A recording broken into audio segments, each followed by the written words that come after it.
Ngayong buntag sa atong nga tanan, mga kaigsunan o karon nga buntag no, mapasalamaton kita nga diin makapadayon kita sa atong nga pulukaton sa atong nga programa ang Buhing Kamatuoran 101. Now, this morning atong pagapadayonon paghisgot ang atong nasugdan nga nabiyaan nato nga topiko tungod sa kadaghanong nga mga pangutana. Actually daghan pa gyud na ako'y na met 2 days ago nga diin daghan sa mga question.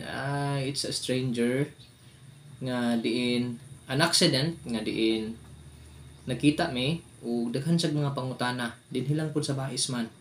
So but this morning di sa ta mo tackle ato nga mga pangutana niya tungod kay it's all about Christian nga living to siya. But this morning atong padayonon sa ang atong gisgutan about sa rapture. Now, nakaparto na tani atong rapture karon mag part 3 kita. Nga diin mahumana to ni siya hangtod sa new heaven and new earth. Now, in John chapter 14 verse 1 to 3, giingod sa pulong sa Ginoong Dios, "Let not your heart be troubled. Ye believe in God, believe also in me. In my Father's house are many mansions. If it were not so, I would have told you, I go to prepare a place for you. And if I go and prepare a place for you, I will come again and receive you unto myself, that where I am, there ye may be also." Now, si Jesus Christ nagsulti niini sa panahon nga naa pa sa ministry. Nga ang iyang ang pinakanindot no nga ang giingon dinhi siya. Kung dili pa daw ko na ni tinuod, dili unta niya ta sultihan niini. Ug kung atuan na pud siya sa langit, mubalik sa diriya. Kuhaon ta niya. So mao ni siya ang point sa rapture. Kining harpazo nga giingon sa pulong sa Ginoong Dios to quote up in original nga translation nga kuhaon ta sa Ginoong Dios. Muna siya ang point sa rapture. Raperi. Nga kung atong lantawon diha sa pulong sa Ginoong Dios, ang kini daeng rapture is para lang sa mga mituo ug midawat ni Jesus Christ. Now, igsoon, before ta mo padayon, kung ikaw man gani karon, wala pa ka nakadawat ni Jesus Christ, wala pa ka ni tuo ni Jesus Christ, ingon nga manluluwas. So lahi tong mituo nga Ginoo. Kaya I do believe nga mituo imo nang gituohan Jesus Christ nga Ginoo. But how about tuuhan nimo siya nga manluluwas sa imong kalag? Tungod kay we do believe, we know naman no, nga kining lawasa nga atong ginadala, mubalik mong gyud sa sayuta. Mo rest na siya. And ang atong kalag mo atubang dito sa Ginoong Dios. Mao ni siya ay mga tubang. Mao ni siya ang pagadalhon sa Ginoo. Mao ni siya ang tagaan sa gitawag nga kinabuhing walay katapusan. Paadtuon nito sa langit. Munang ingon diha, "And if I go and prepare a place for you, I will come again and receive you unto myself, that where I am, there ye may be also." So para rani sa katong mga mituo, any kind regarding of any religion you have. Unsa nga klase nga relihiyon na aka? Basta as long ang imuhang gituuhan nga Ginoo is katong tuwa sa langit, wa nilain pa Jesus Christ. And then imong gituuhan Jesus Christ nga manluluwas sa imuhang kalag. Ug imo sang gipasulod gidawat sa imong kasing-kasing aron bag-uhon kaniya. Kaya ang mga luwas dunay kausaban. Paghuman sa kaluwasan, kausaban sa kinabuhi. O dili man kalit-kalit ang kausaban, kundi hinay-hinay nga mausab ikaw. Now karon, giingon sa pulong sa Ginoong Dios, mubalik di ay si Jesus Christ aron kuhaon to niya katong mga mituon niya. Mga midawat ug mituo ni Jesus Christ. Now, mo ni siya. Kano sa amaning panahon na di ay? Kano sa amaning panahon na nga si Jesus Christ mubalik. So na ako'y giandam diri no para nga diin makita nato. So mao ni ang time si Jesus Christ nagpakatao, ang iyang incarnation, sunod pagka Jesus Christ nabanhaw siya, mo ni ang time sa kining gitawag og church age. Actually naa pa ni diri apostolic age, apostles. And then pagka man na church age, mo ni karon diri muning sa ato karon nang gawas ang mga daghang mga relihiyon no matud pa sa uban tungod na sa pagdiskubre sa kamatuoran. Now, after ni ini ang atong gipaabot na lang pud karon ang kining second coming ni Christ nga mao ang rapture.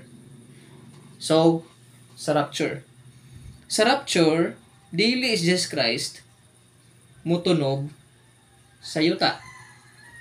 Dili is Jesus Christ mutunog sa yuta, kundi diha lang siya sa cloud. Diha lang siya sa cloud kay ang kitang mga nituo ni Jesus Christ o katong mga nituo nga nangamatay na diha ni Christ pagabanhawon ni Jesus Christ. But unahon to sila katong mga nangamatay, unahon to sila banhaw. Muna giingon sa pulong sa Ginoong Dios atong basahon in the book of 1 Thessalonians. Giingon da sa 1 Thessalonians chapter 4 verse 15, "For this we say unto you by the word of the Lord, that we which are alive and remain unto the coming of the Lord shall not prevent them which are asleep. For the Lord himself shall descend from heaven with a shout, with the voice of the archangel, and with the trumpet of God, and the dead in Christ shall rise first."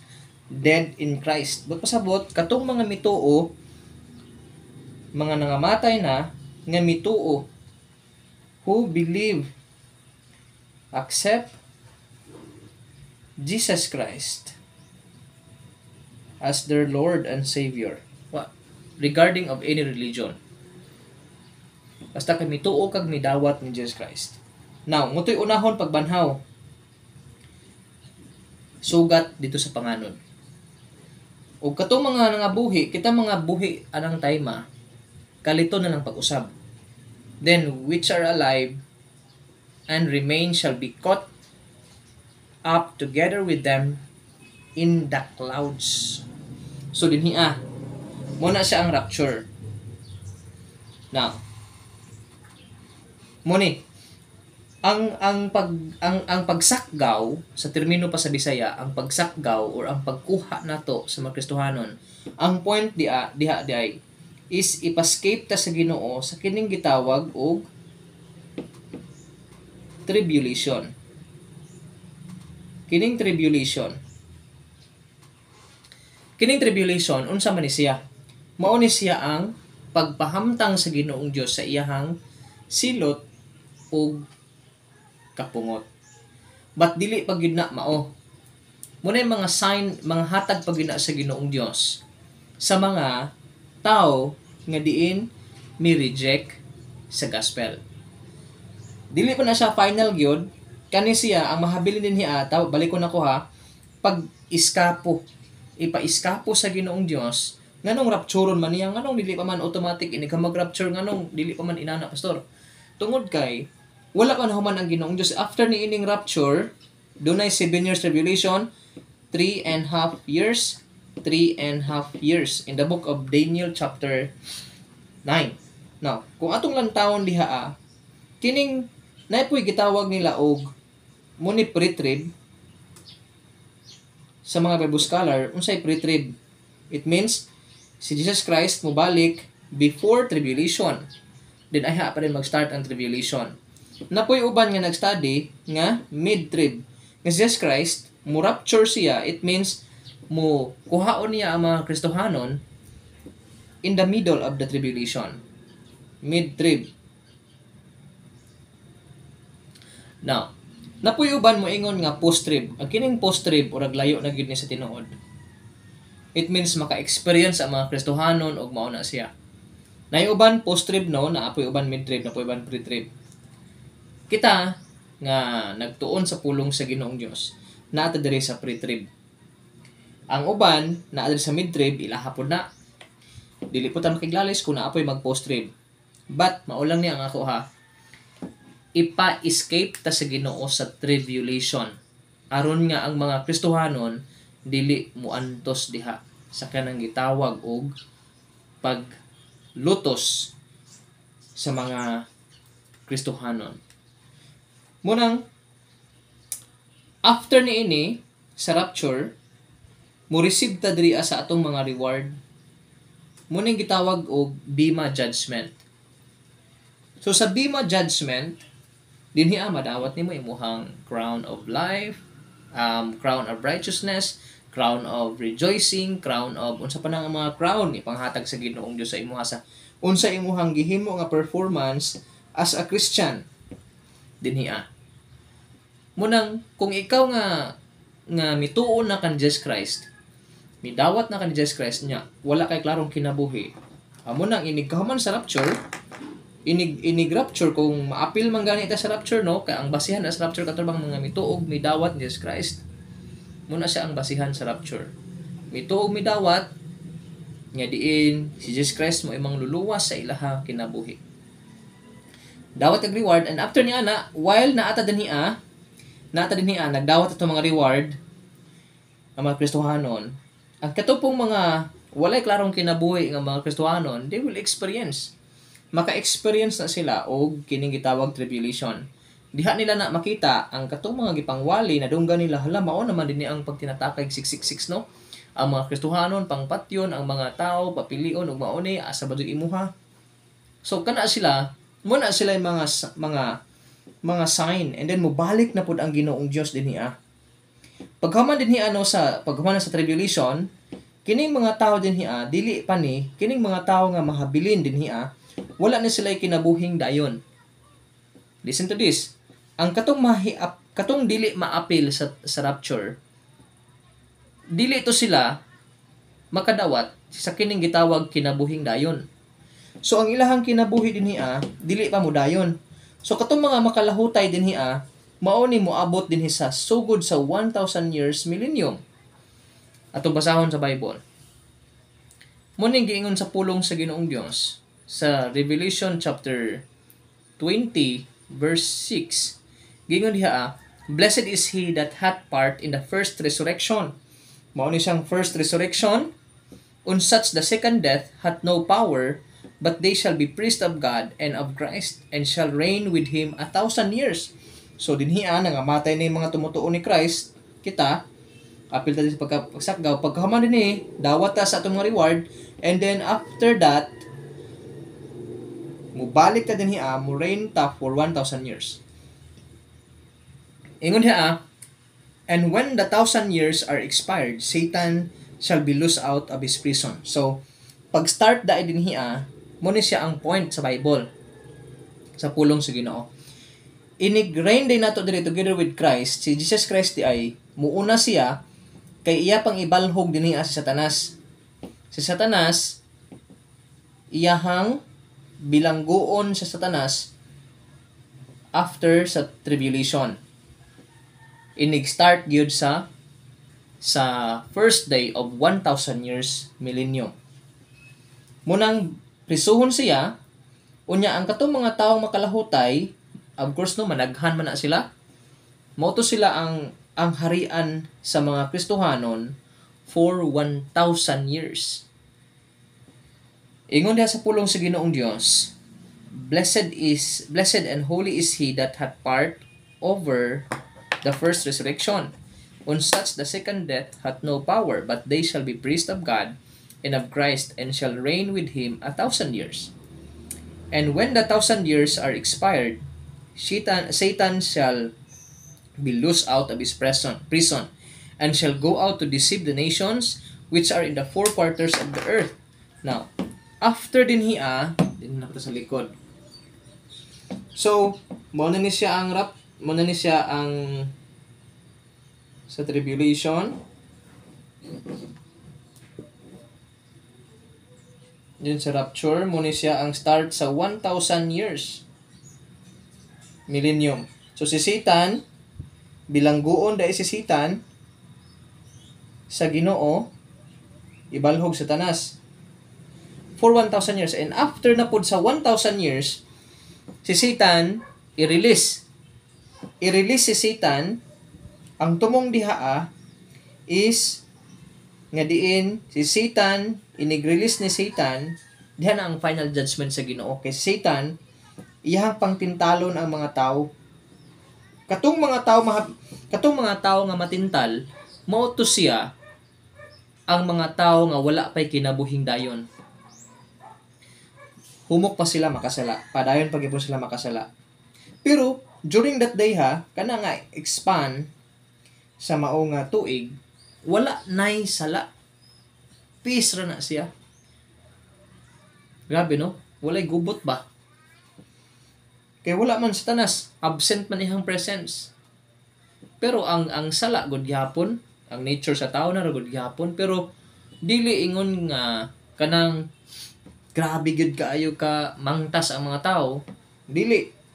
Tungod kay Satanas, absent ang ihang presensya.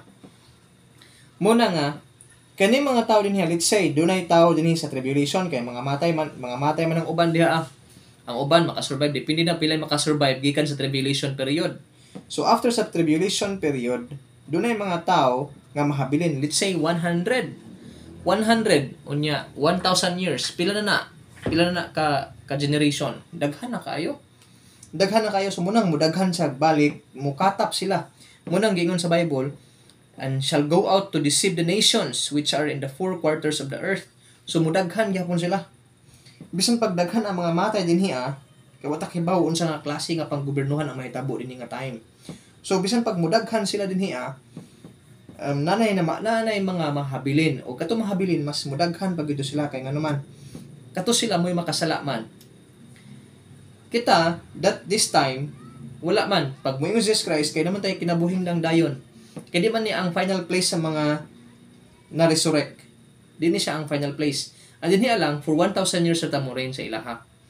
Mulid sa ilaha kisa mulid sa nation. Muni gitawag og Jesus reigns. Muna tinuod nga Jesus reigns. Dinhi dili kay dinhi pa ang Jesus reigns. Wala pa. Dili pa si Jesus Christ karon, wala pa si Jesus Christ ron mo hari. Dili pa si Jesus Christ mo hari siya. For 1,000 years. Mo reign siya. We will reign together with Christ for 1,000 years. Oh. And shall reign with him 1,000 years. Revelation 20 verse 6. So dili pa mag-start ang counting sa panahon nga nahimo kang Kristohanon. Dili pa to kay i-rapture pa ta. And then after tribulation diha na sa mag-start. Now, kung imong lantawon da karon di ay inigkaman dinhi inigkaman diha sa mao nga pag-deceive ni Satan, kini sila, and shall go out to deceive the nations which are in the four quarters of the earth, north, south, and east, west. Ba't pasabot, tibuok yun kalibutan. Gog and Magog to gather them together to battle. The number of whom is the sand of the sea.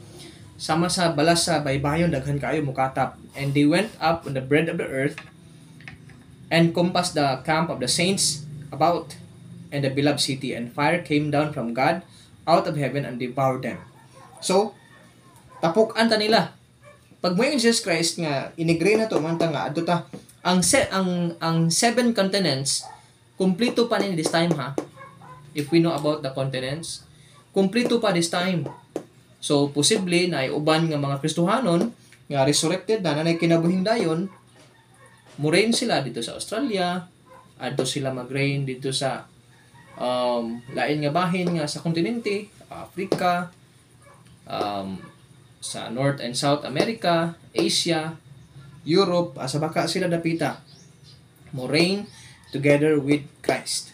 So malinawon munang after 1,000 years i-release si Satan. So i-deceive na po niya ang mga tao. So di ba pamangguna diha mo final stage.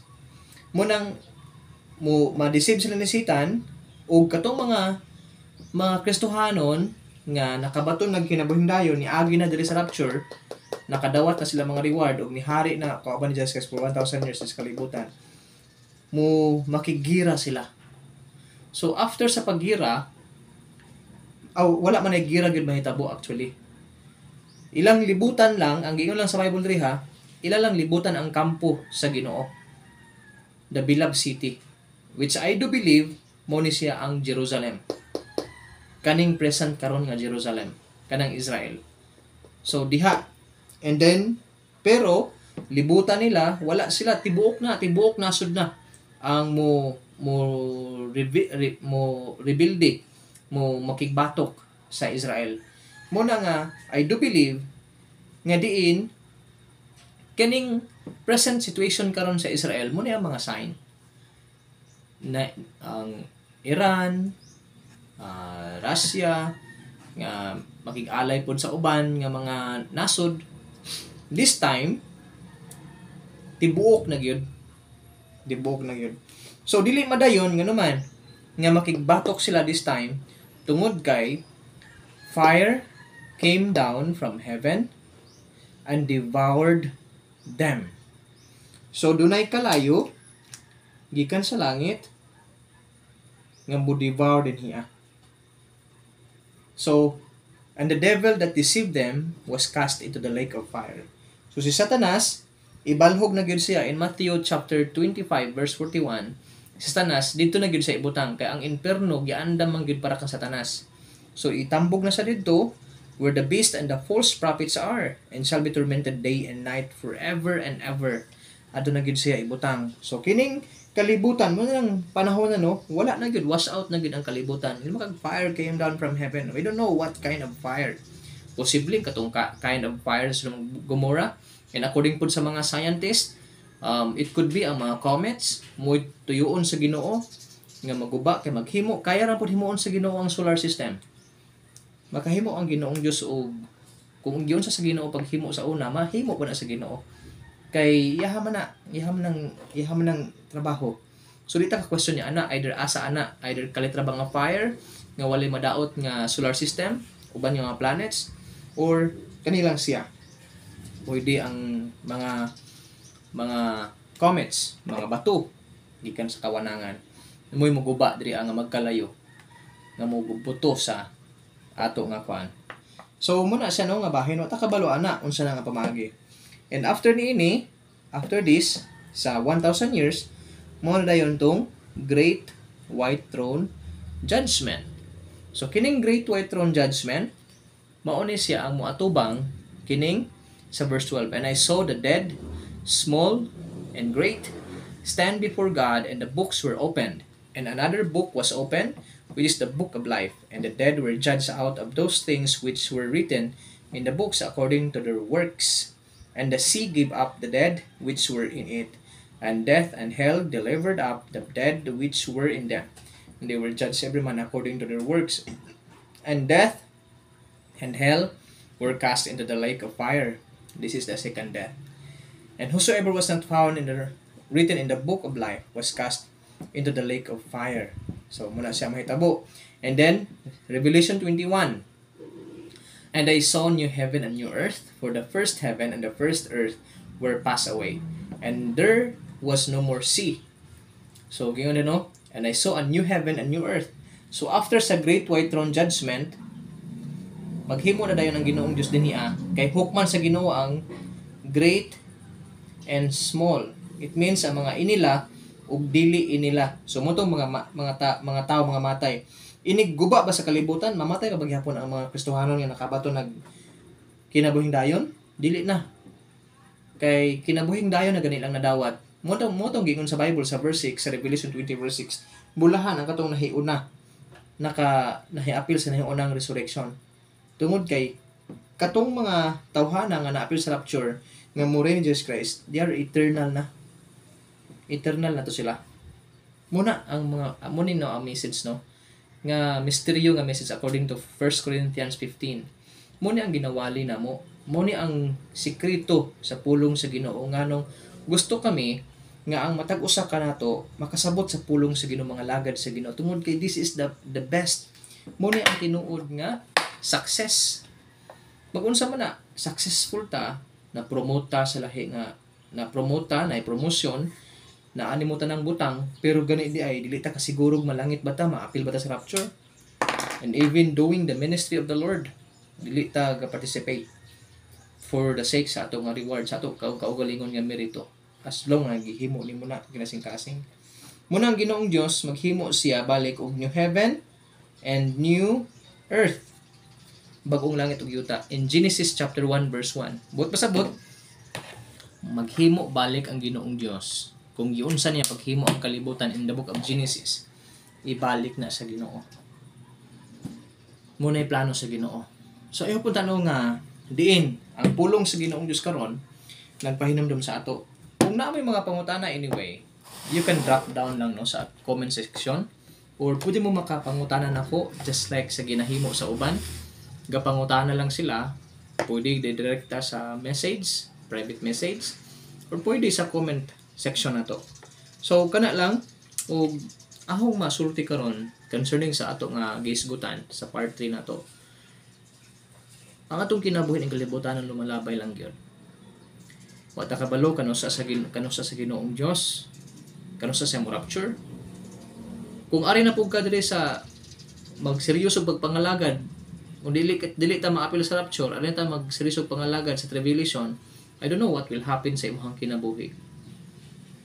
I don't know unsa kahay mahitabo dagan sa imong kinabuhi. Kung mao na imong basihan ato na ka mga lagad na pug koy mahimo niya na. Kay kung mulahutay ka during those time, muna gingon diha nga maapil ka sa grasya sa Ginoong Dios.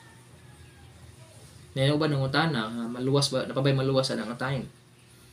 So according to the Bible, yun ay giingon diha nga ang mulahutay maluwas during those time. Malahutay ka, makita sa Ginoong Dios nga diin naglahutay ka sa imong pagkristohanon, bisan wala ka na apil sa maong rapture, unya ang imong kinabuhi dili faithful, nya magmatinumano na ka diha during tribulation, amo na giingon nga diin basin og may chance pa wa kita kabalo niya na ha. Kaya ang ato kung basihan gud ang instruction naman gud sa Ginoo is as long we still have time, we still have this day. In the book of Corinthians, this is the day of salvation. Ngano ato mang hulaton nga ato na ta modawat, ngano mo ato mang hulaton nga diin ato na ta magseryoso pagkahuman nga ma-rapture na ang uban. So samtang na pa ni karong panahon na magseryoso ta. Di ta manundog sa uban no nga walay klaro ang Kristohanon, walay klaro ang kinabuhi. I hope this message na pa-remind ka na to. God bless you. Thank you so much.